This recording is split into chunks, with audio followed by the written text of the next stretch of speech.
আসসালামু আলাইকুম সুপ্রিয় দর্শক, আমরা কারা নির্যাতিত আলেম মুফতি জসিমউদ্দিন রহমানী দামাত বারকাতুমকে নিয়ে আলোচনা করব।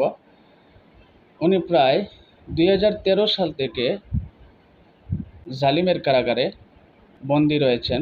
প্রথমত অবস্থায় ওনাকে একটা মামলায় কারাগারে নেওয়া হয়, পরবর্তীতে আবারও তাকে 6-7টা মামলার মাধ্যমে কারাগারে বন্দী রাখা হয়।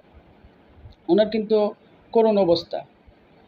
ওনার যে ভাই ছিলেন, ওনার ভাই কিন্তু ওনার মামলা পরিচালনা করতেন। একসময় যে জালিমরা রয়েছে, আওয়ামী লীগের যে জালিমরা ছিল, ওরা কিন্তু পরবর্তীতে ওনার ভাইকে কিন্তু কারাগারে ঢুকিয়ে নেয়।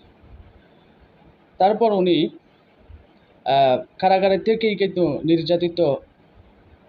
নির্যাতিত হওয়ার একেবারে শেষ অবস্থায় উনি সহ্য না করতে পেরে পরবর্তীতে আস্তে আস্তে ওনার কারাগারেই কিন্তু প্রাণ যায়, কারাগারে ঢুকানো হয়।